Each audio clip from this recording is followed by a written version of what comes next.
Olá pessoal, nesse vídeo eu vou falar um pouco sobre a fundação das cidades na Antiguidade. A gente tem a visão de Jerusalém como uma cidade sagrada, no entanto esquece que na Antiguidade a maioria das cidades tinha também essa conotação de sagrado. Né? Isso estava inerente lá na fundação das cidades. Na Grécia Antiga, uma das funções do oráculo de Delfos era orientar o local sagrado para a fundação das novas cidades. Quando os colonizadores de Eubéia fundaram Régio, no sul da Itália, eles consultaram o oráculo. Em Cirene, a cidade-mãe é Tera, uma pequena ilha nas Cíclades, onde houve uma seca. Para então encerrar essa seca, o governante de Tera foi a Delfos, que em profecia indicou a necessidade de estabelecer uma colônia em Cirene. Então eles enviaram um grupo pequeno lá para a ilha na tentativa de cumprir a profecia. Mas foi um grupo pequeno, só para se estabelecer lá e voltar. E a seca continuou. Ao retornar a Delfos, novamente, o oráculo respondeu: Você é muito inteligente, mas não é tão inteligente quanto pensa. Eu disse montar uma colônia. Né? Então eles finalmente voltaram, estabeleceram uma colônia lá em Cirene e assim a seca terminou. E Batos é acreditado como o fundador dessa colônia, que então recebeu um culto em sua honra na nova comunidade. Ao contrário do colonialismo do Ocidente, essas colônias desenvolvem-se com autonomia, pois não eram dependentes da sua cidade-mãe.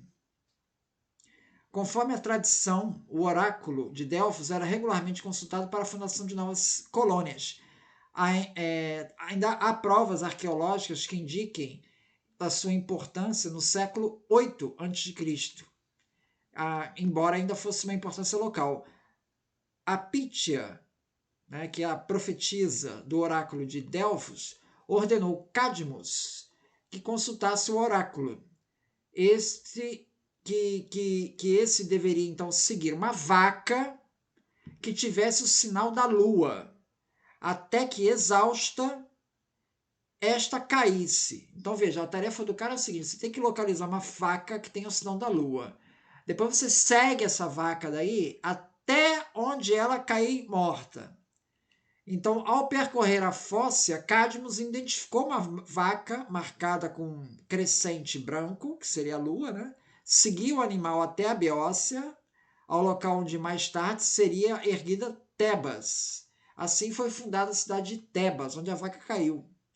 No século VI a.C., o oráculo passou a assumir um papel pan-helênico, mais universal, né? De maior prestígio, a ponto de algumas cidades requerentes, buscarem o oráculo para garantir a aprovação retroativa de cidades já fundadas. Então veja a preocupação para dar a aprovação dos deuses, né? Para onde foi escolhida a cidade.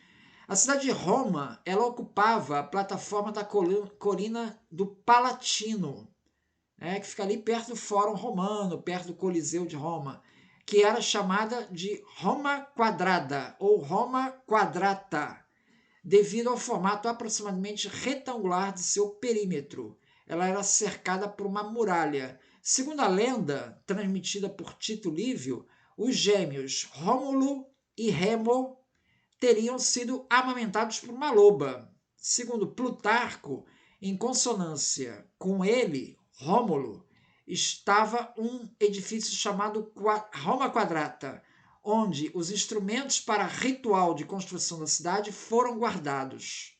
Então Plutarco diz, então quem fundou a cidade foi lá o Rômulo e os instrumentos que ele usou foram guardados.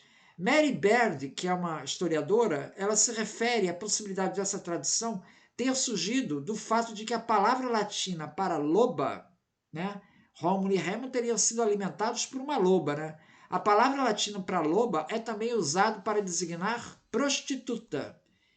E da mesma forma que bordel significa lupanar. Lupanar quer dizer covil de lobas. Essa estátua da loba, guardada no Museu Capitolino, em Roma, teve grande difusão como símbolo da cidade, especialmente após a propaganda nacionalista de Mussolini. Na lenda sobre a origem de Roma, tal como transmitida por Tito Livio, Tácito, Virgílio, na Eneida, para decidirem onde construir uma nova cidade, Rômulo subiu ao Monte Palatino e Remo o Monte Aventine, aguardando uma mensagem dos deuses.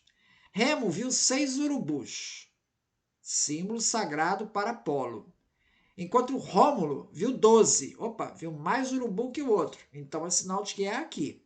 Então assim ficou decidido construir a cidade sobre o Palatino. Remo não gostou dessa decisão.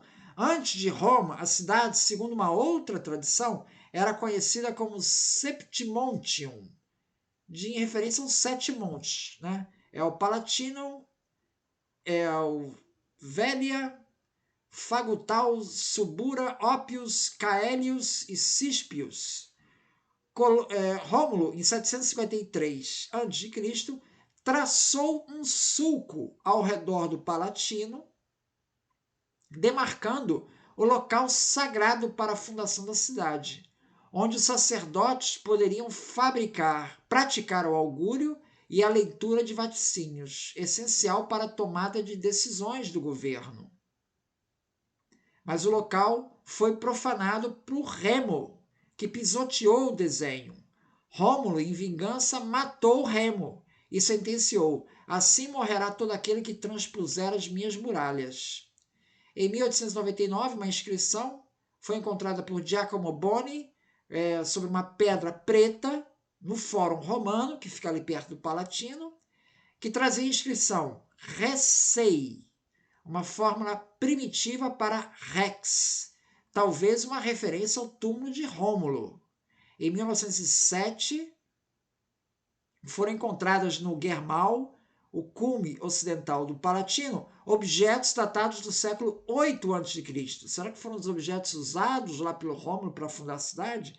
Na mesma época, Giacomo Boni encontrou restos de um santuário antigo próximo ao Fórum, que revelaria uma origem ainda mais remota para a cidade de Roma, embora a datação seja controversa. Em 1985, Andrea Carandini e Abel Ammermann localizaram o fosso que outrora demarcava a parte externa da parede mais antiga deste limite. Segundo a antiga tradição etrusca são antes dos romanos, né? Os romanos construíram suas cidades de modo a harmonizá-los com a ordem cósmica, com o traçado de suas principais ruas, que era a Cardo, ou a dobradiça, que corria do norte para o sul, e a Decumanus, que corria de leste para oeste, tendo como referência a trajetória do Sol. Do ponto de interseção entre essas duas, localizava-se o Capitólio, ou cabeça da urbe, local sagrado com um templo dedicado a Júpiter, Juno e Minerva. O escritor latino Varron afirma que o termo templum é o nome que se dá ao lugar demarcado e limitado por determinadas fórmulas matemáticas com o fim de fazer augúrios e receber auspícios. O termo palácio remonta à colina romana do Palatino, onde ficava a residência suntuosa do imperador romano Augusto. Então é isso. Muito obrigado, então.